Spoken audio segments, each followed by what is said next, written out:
Hola amigos, es un gusto saludarlos.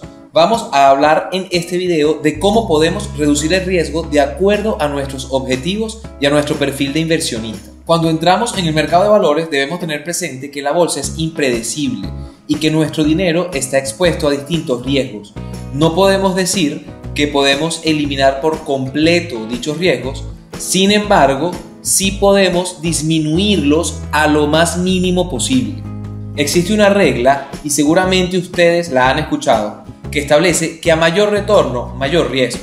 Y esto es algo evidente porque si no, todas las personas invirtieran ganando retornos en promedio mayores a un 20% anual. Es por esto que, siendo realistas y no creyendo en fórmulas mágicas, podemos enfocarnos en inversiones que nos dejen entre un 6 y un 10% anual en el largo plazo, buscando de esta manera reducir el riesgo de nuestra inversión. Ojo, quiero aclarar algo: a menos que se tenga un nivel de experticia muy elevado y se busquen rendimientos mucho mayores a este intervalo entre 6 y 10%.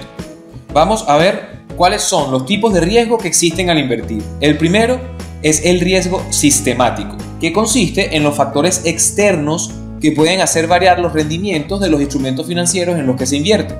Por ejemplo, pueden ser factores económicos, políticos, monetarios o sociales. Vamos a citar una pandemia. Esto es un factor externo, una guerra, alguna recesión económica. Estos son riesgos y factores que afectan a todos los instrumentos financieros de un mercado en su conjunto. Es decir, pueden bajar o subir los valores de forma grupal. El segundo es el riesgo no sistemático.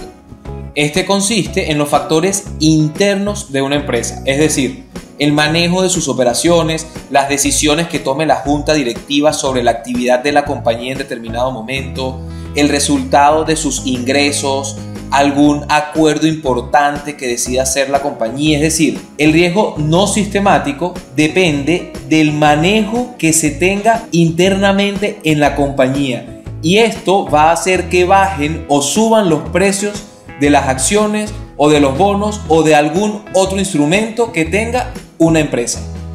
Y tercero, tenemos el riesgo total, que sería la sumatoria del riesgo sistemático más el riesgo no sistemático.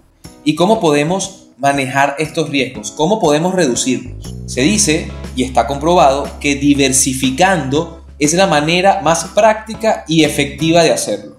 Al diversificar, es cierto que reducimos un poco la rentabilidad que nos puede dar una buena empresa, pero reducimos también el porcentaje de perder todo nuestro capital si esa empresa sufre un cambio drástico de forma repentina.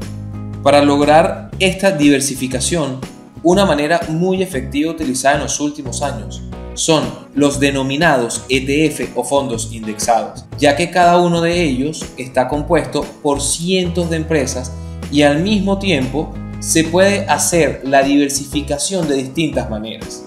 ¿Cuáles son? Primero sería la diversificación por sectores. Podemos invertir en ETF de distintos sectores de mercado, ya que cada uno de estos puede tener comportamientos distintos. Un ejemplo de estos sectores: el de tecnología con el ETF IXN, o el sector salud con el ETF IXJ. Tenemos también el sector de servicios públicos con el ETF IDU. Existe también otros sectores que podemos nombrar, como el sector de energía, materias primas, entre muchos otros. Recuerden que esto no son recomendaciones directas. Estos son ejemplos de ETF que pueden imitar a índices de estos distintos sectores. Otra diversificación que podemos considerar es la geográfica. Es muy bueno revisar el comportamiento de distintos países, distintas zonas geográficas, para variar la región. No podemos invertir todo en China, por citar un país, porque viene creciendo, ya que si cambia la tendencia, toda la inversión que tengamos allí va a sufrir.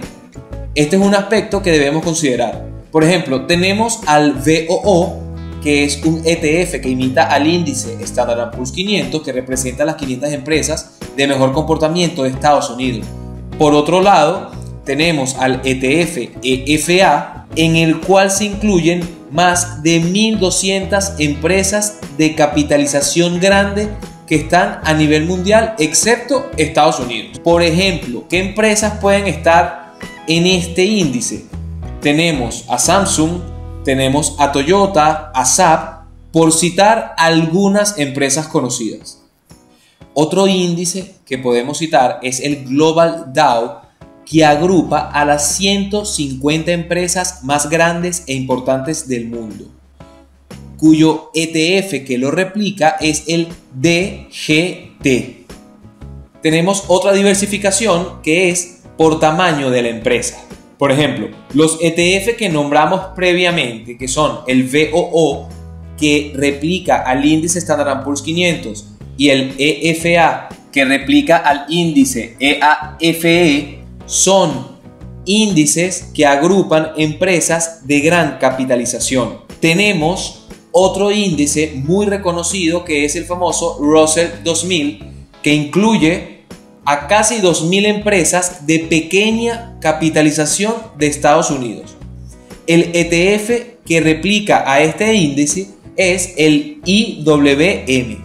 Podemos citar otro ETF que es muy amplio, que es el que imita al índice MSCI All Country World Index, que incluye acciones de 3.044 empresas de mediana y grande capitalización de mercado. Este índice abarca a 23 mercados desarrollados y 26 emergentes. El ETF que lo replica es el ACWI.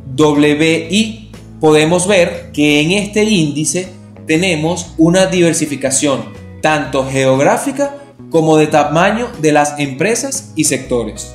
Lo que les quiero decir con los ETF es que son una opción para invertir en el mercado de valores.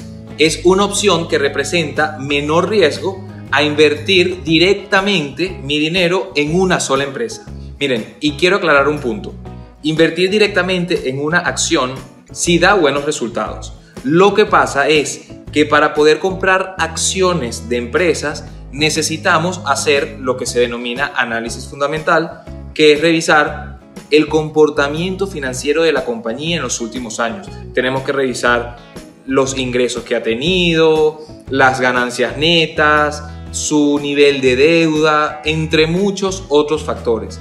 Entonces, a las personas que se sienten atraídas por invertir en el mercado de valores, pero que no tienen el tiempo ni la disposición de estar analizando distintas empresas para armar un portafolio, el invertir en ETF es una buena opción porque pueden agrupar acciones de un mismo sector que tengan un buen comportamiento, como por ejemplo un índice amplio, el más nombrado y el más conocido, el índice Standard & Poor's 500, pero como acabo de nombrar ahorita en el video, hay muchos ETF que se pueden sectorizar, que pueden dedicarse al sector de la salud o que pueden invertir en distintos países a nivel mundial. Entonces, ya sé que estoy en cierto modo diversificando mi inversión, que el comportamiento va a ser acorde con el mercado, que generalmente es alcista, que siempre ha sido alcista desde que existe, y si no voy a tener el rendimiento de una buena empresa, que puede ser que tenga retornos de un 40% en un año, 30%, depende de la empresa, si no estoy buscando esos rendimientos porque necesito dedicar tiempo, una buena opción es ir acorde con el comportamiento ascendente que tiene el mercado. Muchísimas gracias por tu atención. Si te gustó el video, dale like, suscríbete en el canal y haz clic en la campanita para que te avise cada vez que suba un nuevo video. Sígueme en Instagram en @gusinvest y nos vemos en el próximo.